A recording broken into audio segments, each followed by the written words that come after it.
Lingid din sa kalaman ng mga gabunan na mamayang gabi rin ang pinaplano ng taong kanilang hinahanap ang pagtugis sa kanila.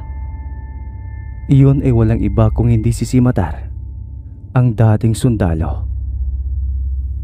Pagdilim ng paligid ay inihanda na ng lalaki ang mga gagamiting armas. Tulog na rin ang kanyang lulat tsayong ng mga sandaling yon, kaya wala nang pipigil sa kanyang binabalak. Dinala niya lang ay 2.45 na nilagyan niya ng silencer para hindi makalika ng malakas na ingay kapag ginamit niya ang mga ito. Mga ilang magasin din para hindi siya basta-basta maubusan ng bala kung sakali, at ang paborito niyang combat knife. Nang may sukbit na niya ng mabuti ang kanyang mga armas sa kanya-kanya nitong holster, ay saka siya lumabas ng bahay. Maingat ang kanyang mga hakbang para hindi makalika ng ingay. Saka lamang siya nakahinga ng tagumpay nang makalabas na siya sa pintuan. Kaagad naman niyang iginala ang mga mata sa paligid bago niya inumpisang baybayin ang daan papuntang kagubatan. At habang nasa kasagsagan siya ng paglalakad, ay biglang kinilabutan si Simatar. Hindi niya may paliwanag pero kusa siyang nagtago sa likod ng mga mayayabong na talahib. Makalipas lamang ang mahigit 5 minuto, ay nakita na niya mga gabunan na hindi bababa sa 10 ang kanilang bilang. Lintik, ang dami naman nila. Dapat iisa-isa lang para patas ang laban. Mukhang may pinaplano mga mukong na to Masundan nga sila. Pasimpleng ang sinundan ni Simatar ang mga gabunan, at ayon sa direksyong kanilang tinatahak ay papunta ang mga ito sa kanilang nayon. Sa may hindi kalayuan ay may nakita ang mga ito ng isang ordinaryong aswang na lumalapa ng isang nilalang na may pangil din. Sigurados lang isang taong nayanggaw ang binibiktima ng aswang na yon, kaya nadismaya ang mga plano ng haring si Galvin. Marahil ay iyan na ang lihim na pumatay kay Jubit at kay Marco. Kunin siya at iatang ang pinakamabigat na parusa. Kami at ng iba'y babalik na sa ating baryo, kaya kayo na ang bahalang dumakip sa traidor na yan. At nang makatunog ang aswang sa panganib na paparating sa kanyang buhay sa kamay ng mga gabunan, ay mabilis itong nagpalit ng anyo bilang isang malaking asong itim. Saka ito tumakbo ng mabilis.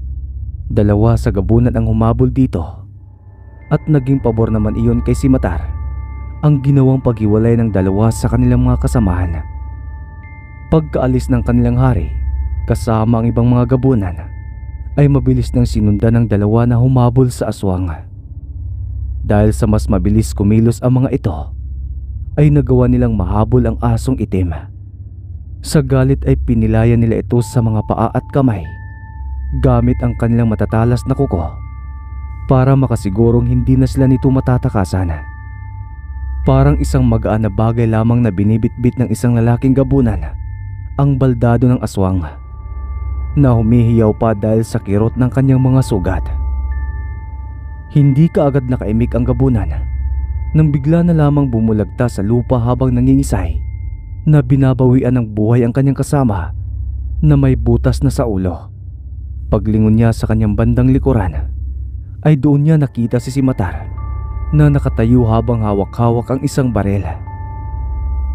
Nanggagalaiti ang gabunan dahil sa nangyari sa kanyang kasama, at pahampas nitong binitawan ng bitbit na aswang. Saka ito nagpalit ng anyo sa harapan ng lalaki. Naging mabalahibo ang nilalang. Humaba ang maputi nitong buhok, saka naging mabalasik ang itsura. Halos hindi masundan ng mga mata ni Simatar ang ginagawa nitong pagkilos. Subalit para sa lalaki ay baliwala iyon sa kabila ng kanyang mga karanasan sa pakikipaglaban. Mabilis ka nga, pero mas mabilis sa mga bala ko kaysa sa iyo, gabunan ka. Nang mapag-aralan ni Simatar ang mga pagkilos na ginagawa ng gabunan, ay mabilis siyang nagpaputok ng sunod-sunod. Inasinta niya sa iisang direksyon, pero magkakaibang target ng mga bala, kaya hindi nakaligtas ang gabunan sa kanyang mga pinaulan na bala. Tinamaan ito sa iba't ibang bahagi ng katawan na naging sanhi ng kamatayan nito. At ang nagkukumahog na ordinaryong aswang ay walang imik na nilapitan siya ni Simatar saka binaril sa ulo. Mga walang kwintang kalaban. Gaano kaya kalakas ang hari ng mga gabunan?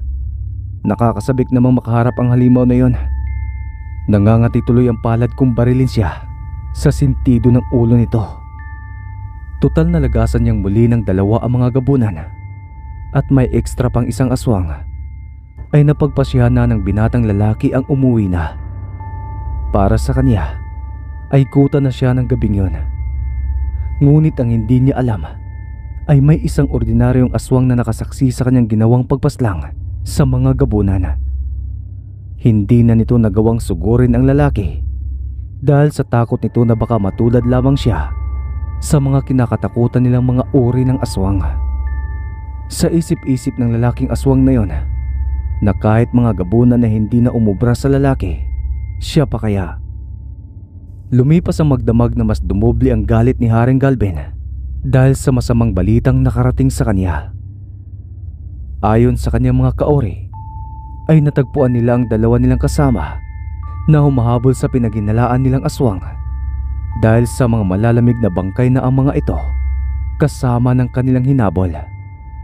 Pari-parihong may tama ng bala sa ulo ang mga ito, pero ang ipinagtataka nila ay kung bakit wala silang narinig na alingawngaw ng baril kagabi na ayon sa kanilang karanasan ay malakas ang tunog ng sandatang iyon kapag ito ay pumutok. Hindi na talaga tama ang mga nangyayari. Dalawa na naman sa ating mga kasamahan ang pinatay ng buwisit na yon. Mukhang tayo talaga ang kanyang pakay at balak na lipulin. Kaya hindi na tayo dapat ang maganap sa kanya. Tinitiyak kong siya na mismo ang pupunta rito sa ating lugar kung tama ang aking hinala. Pero kung hindi naman, ay may paraan pa rin ako para mapapunta siya rito. Ang dapat lang nating gawin sa ngayon ay ang paghandaan ng kanyang paglusob. Iisa lang ang ating kalaban dahil ayon sa inyong salaysay ay pari-parihong may butas sa ulo ang mga bangkay na inyong natagpuan. Ganoon din ang nangyari kay Jobet, maliban lang kay Marco. Nasaksak ng isang matalas na bagay sa puso ang ikinasawi nito. Hindi dapat tayo magpakampante. Mukhang bihasa sa pakikipaglaban ang ating makakasagupa sa pagkakataong ito. Maski mga gabunan ang mga ito, ay nakakaramdam din sila ng takot ng sandaling yon, lalo na sa mga sinasabi ng kanilang hari. Nagmistulang pangkaraniwang nilalang ang tingin nila sa kanilang mga sarili at para bang nanliliit sa kanilang mga kakayahan. Pati na si Haring Galben ay hindi na iwasan ang mahintakutan. Lalo't hindi pa nila matukoy kung anong klase ang pagkataong mayroon ang kanilang kaaway. Pati sa mga mamamayan ng Baryo Kalapawan ay lumalaganap ang balita tungkol sa nangyari sa mga gabunan. Hindi na maitago iyon dahil isa sa mga mangangaso ang nakakita sa mga bangkay. Agad niya iyong ipinamalita sa kanyang mga kalugar, kaya nagkaroon ng pag-asa sa bawat puso ng isa na makakalaya na sila sa kuko ng mga aswang na sumasakop sa kanila. Sinasabi ng mga ito na kung sino man ang may kagagawan sa pagpatay sa mga aswang na naninirahan sa gubat ay gabayan sana siya ng Diyos sa kanyang misyon. Nakarating din sa pari ng simbahan ang magandang balitang iyon, kaya pinatawag niya sa mga sakristan ang mga residente para gumawa ng malaking misa na iaalay nila sa kanilang tagapagligtas. Umabot din kay Simatar ang balita pagkagising nito ang lahat ng mga nangyayari sa kanilang lugar. Galing sa pamamalengke ang kanyang lula Chayong at ang lahat ng nasagap nitong chismis ay sinabi nito sa kanya. Lihim siyang natuwa kasi maski wala na siya sa serbisyo ay nagagawa pa rin niyang tumulong sa ibang tao. Malapit na rin niyang maisakatuparan ang inaasam niyang katarungan para sa kanyang ama't ina at nang matahimik na ang mga ito ng lubusan sa kanilang himlayan. Sa pagsapit ng gabi ay dito na magkakaalaman kung sino ang magwawagi sa laban. Si Simatar na dating sundalo laban sa mga aswang na gabunan. Hindi alam ni Simatar ang mararamdaman, pero parang dapat siyang maganda ng mabuti sa gabing iyon. Ang kutob na iyon ay madalas niyang maramdaman kapag nasusuong sila sa isang malaking giyera. Kaya naman sa kanyang muling pagtugis sa mga gabunan ay nagdala na siya ng mga dekalidad na armas. Mahahaba ang mga ito na may mga pampasabog. Dinamihan din niya ang dala niyang granada. Bandang alas 11 ng gabi na siya ay lumabas ng bahay para mas siguradong walang makakakita sa kanyang ibang tao. At sa mga sandaling yon ay nakarating na sa mga gabunan ang impormasyong kanilang kailangan patungkol sa katauhan ng kanilang makakalaban mula sa isang aswang. At pagkatapos maihatid ang impormasyong iyon, ay walang awang pinaglalapan nila ang kaawa-awang aswang na yon. Pinag-aagawan pa ng mga ito ang kanyang mga laman hanggang sa ito'y magkandaluray-luray. Isang pangkaraniwang lalaki lang pala ang ating makakalaban. Litsing yon, tinakot pa tayo. Kapag lumusob siya ngayong gabi, ay sisiguraduhin natin sa kanya na tayo ang malakas at dapat nakatakutan. Ipalasap natin sa lalaking yon ang galit ng ating lahi. Nagumpisa na ulit tahakin ni Simatar ang pumasok sa gubat. Ang 2.45 baril muna ang tangi niyang hawak sa mga oras na yon, para kung sakaling may magtangkang aswang na umatake sa kanya ay kaagad siyang may pangdepensa. Hindi nga siya nagkakamali dahil hindi pa man siya nakakalayo ay isang grupo na ng mga kalalakihang aswang ang nagpakita sa kanya. Galit na galit ang mga itong nanilisik ang mga mata na nakatitig sa kanya ng masama. Sinabi ng mga aswang na alam nilang siya ang may kagagawan sa pagpaslang sa mga gabunan sa gubat. Ayon pa sa mga ito, na dahil sa kanyang ginawa ay maaaring sila ang pagbuntunan ng galit ng mga gabunan. Kaya habang wala pang ginagawang hakbang ang kanilang kinakatakutang lahi, ay papatayin na siya ng mga ito. Pagkatapos ay dadalhin sa kanila ang kanyang bangkay. Walang iya, mapapaaga yata ang pagpapawis ko ah. Sige lang, umatake lang kayo nang makikita ninyo ang hinahanap niyo mga salot na nilalang. Iisa-isahin ko ring butasin ang inyong mga bumbunan, kagaya ng inyong mga kasamaan, para magwakas na ang inyong mga kasamaan dito sa aming nayon. Dahil sa mga naririnig nila mula sa lalaki, ay kanya-kanyang pulasan at pag-atake ang mga aswang. May mga palundag-lundag pa, may mga gumagapang, at may mga nagsisipagtakbuhan. Nag-sign of the cross muna gamit ang baril sa kamay ni Simatar bago siya nagpaula ng bala. At dahil sa kahusayan sa pag-asinta, ay halos walang nasayang na bala ang lalaki. Parang mga ibong nagsisilaglagan ang mga aswang na umaatake mula sa ere. Ang mga gumagapang naman ay parang mga asong nangingisay kapag tinatamaan sa ulo, at ang mga tumatakbo ay pasubsob na bumabagsak sa lupa kapag tinatamaan ng bala. Kada makalapit na aswang kay Simatar ay tinatamnan niya ng tinggas sa kanilang bungo. Hindi naman halatadong may nagaganap na labanan dahil sa silencer na inilagay ng lalaki sa duluhan ng kanyang mga barel. At walang kahirap-hirap niyang pinagpapaputukan ang mga ito.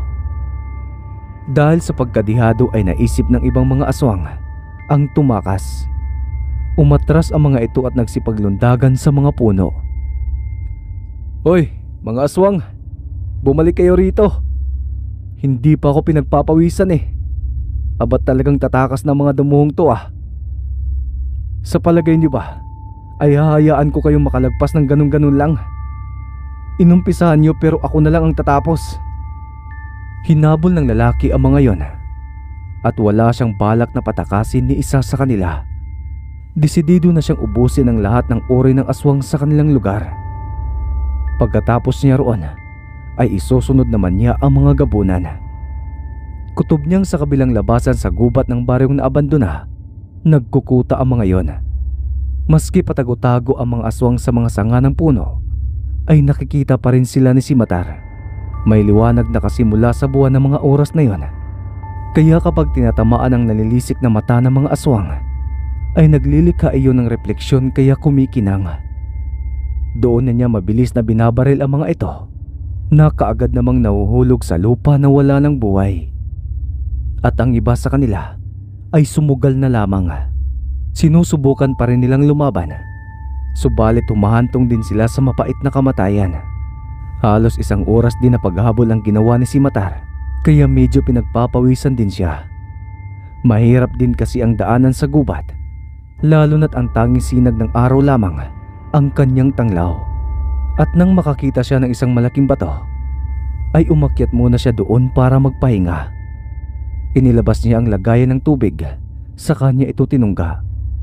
Sa pagbaba niya ng lagayan ng tubig, ay lumantad sa kanyang harapan ang isang aswang. Iyon ang aswang na kanina ay kanyang kinausap. Nagpangbuno silang dalawa ng lakas, at mabuti na lamang na agapan pa rin ni Simatar ang sitwasyon at nahawakan pa niya sa noo ang aswang nang biglaan siya nitong sakmalin sa leeg. Ang baho ng hininga mong letse ka. Ayaw mong lumayo Pues hitong sayo. Kinuha ng lalaki mula sa lalagyan sa kanyang tagiliran ang kanyang combat knife. Sa kanya nilaslas sa leeg ang aswang. Nasiritan pa siya ng dugo nito sa mukha, kaya pabalibag niyang itinapon ang katawan ng aswang sa ibaba ng malaking bato. Buwisit talaga. Bumaba siya para pumunit ng kapirasong tela sa damit ng aswang. Sa kanya pinunasan ang kanyang mukha. Pagkatapos malinis ang sarili, ay hindi na siya bumalik pa sa itaas ng bato, bagkus ipinagpatuloy na lamang niya ang paglalakbay. Sa baryo kung saan niya hinalang naglulungga ang mga gabunan, ay doon na siya dumiretso sa pagkakataong iyon. Panay dabog ni Simatar habang naglalakad, dahil sa naaamoy pa rin niya ang malansang dugo ng aswang na tumalsik sa mukha niya kanina. Pati pala ang kanyang damit ay natalsikan, kaya hindi maalis-alis sa kanyang pangamoy ang malansa nitong alingasaw.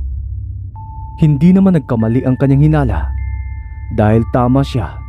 Nasa inabandonang baryo na ninirahan ang kanyang mga hinahanap, kaya ang mahabang baril na niya ang kanyang inihanda. Nilagyan niya ito ng bagong magasin sa kabalang pampasabog. At nang matanaw niya ang malalakas na lahi ng mga aswang, ay napangisi siya. Abala kasi sa kani-kanilang ginagawa ang mga ito, kaya wala silang kamalay-malay sa kanyang paglusob. Binilang muna niya ang mga gabunan bago niya isinasagawa ang unang pag-atake. Wala na sa bilang na 10 ang kanilang dami, kaya mas lalo siyang natuwa. Nakita pa niyang 4 sa mga ito na pumasok sa isang kubo, kaya iyon ang balak niyang punteryahing pasabugin. Pagkalabit niya ng mahabang gatilyo, ay kasabay noon ang pagsabog ng kubo. Ang 3 sa mga natatarantang gabunan na malapit doon ay kaagad din niyang niratrat ng bala. Dahil sa pawang mga nagulat, ay hindi na sila nakahanda sa pag-ilag, kaya pare-pareho silang nabistay ng bala ang mga katawan. 2 na lang. Mga mahihina pala mga kutong lupa na to Kinakatakutan daw. Ako ang dapat nakatakutan yung mga ulol. Napakaraming terorista ang hindi ko nga inaatrasan. Kayo pa kayong mga gabunan lamang. O nasurpresa kayo sa akin Galit na lumabas ng maliit na kuweba si Haring Galvin, kasama ang nag-iisa na lamang niyang tauhan. At nang makita nito si Simatar, ay dinuro-duro pa niya ito habang lumalapit. Ang lakas talaga ng loob mong sirain ang aming baryo at pagpapaslangin ng aking mga kauri. Ikaw lang ang tanging tao na naglakas loob na tugisin kami sa mismo pa naming lugar. Hindi ka na makakalabas pa rito ng buhay. Pwede ba? Kontento na ako sa pagpuputak sa akin ni Lula Chayong, kaya huwag ka nang dumagdag pa. Masahol ka pa sa tsismusang palaaway kung magsalita Kulang naman sa gawa. Naunang lumusob ang natitirang gabunan maliban sa hari. Pero kagaya ni Marco, ay mabilis lamang siyang napuksa ni Simatar sa pamamagitan ng pagpukol nito ng kutsilyong matalas. Hindi makapaniwala ang hari ng gabunan na ganun-ganun lang kadaling paslangin ng lalaki ang kagaya nilang mga gabunan. Sa puntong yon ay sila na lamang 2 ang natitira. Dito na masusubukan kung sino nga ba ang mas malakas sa kanilang dalawa, sapagkat ang matatalo ay tiyak na kasawian ng sasapitin. Napatingala si Simatar. Malapit na kasing lumabas ang haring araw ng mga oras na yon, kaya kailangan na niyang tapusin ang laban. Hoy, ikaw na naghari-harian sa lahat, kung tutunganga at mag-iisip lamang ang gagawin mo dyan, ay ako na lamang ang unang aatake. Nakakabagot kang kalaban. Pagbitaw ni Simatar ng mahabang barel at pagbunot ng kanyang combat knife, ay siya nang gumawa ng pagsugod. Sadyang mainipin ang ugali ni Simatar pagdating sa isang labanan. Ayaw na ayaw niya ang natitigil habang hindi pa tapos ang laban. At habang iniiwasan ni Haring Galbin ang matalas na kutsilyo, ay siya naman pagdapo ng mga suntok ng lalaki sa kanyang mukha. Bawat suntok na kanyang natatanggap ay may kabigatan, kaya nakakaramdam siya ng panghihilo. Mabilis siyang dumidistansya kay Simatar, subalit kaagad din siya nitong nasusundan. Nanliliit tuloy siya sa kanyang sarili bilang kinakatakutang hari ng mga gabunan, dahil sa kinakaya lamang siya ng isang tao, ni hindi man lang siya makaporma o makapuntos. At ang nagpabagsak sa kanya ng tuluyan ay ang uppercut at round flying kick ng lalaking ex-militar. Sa lakas ng pagkakabagsak niya sa lupa ay nawalan siya ng malay. Tama yan, matulog ka muna ng mahimbing at may gagawin lang ako dito sa lungga ninyo. At pagkagising mo ay tuluyan ka ng mamamahinga kasama ng iyong mga kabaro. Tinaniman ni Simatar ang buong lugar ng pampasabog, at pagkatapos ay itinali niya si Haring Galbin sa malaking puno. Ang mga pinang granada ay nakakonekta sa mga tansi na nakatali sa pangil ng Haring Gabunan. Sa pagsigaw ng hari ay kasabay noon ay ang pagkabunot ng pin ng mga granada. Malapit nang lumiwanag ng mga sandaling yon, at sa punong pinagtalian ni Simatar kay Galbin ay pinamumugaran ng mga hantik. At saka nagmamadaling bumaba ang lalaki. Hindi pa man nakakataas ng mabuti ang haring araw, ay narinig na niya ang malalakas na pagsabog. Napatingin siya sa lugar na pinanggagalingan. Pagkatapos ay sumaludo siya rito. At nang makarating siya sa nayon, ay nagkukumpulan sa iisang lugar ang mga tao. Nakatutok ang lahat sa makapal na usok sa kabilang parte ng gubat. Mabuti na lamang at ganoon ang eksenang nadatnan niya, kaya walang nakapansin sa pag-uwi niya ng kanilang bahay, maliban lang kay Lula Chayong. Pero hindi galit ang matanda, bagkus ay natawa pa ito dahil alam niya kung ano ang mga nangyari. Salamat, Simatar, apo ko. Ngayon ay nabigyan mo na ng hustisya ang iyong mga magulang. Naialis mo pa ang Baryo Kalapawan sa kamay ng mga aswang.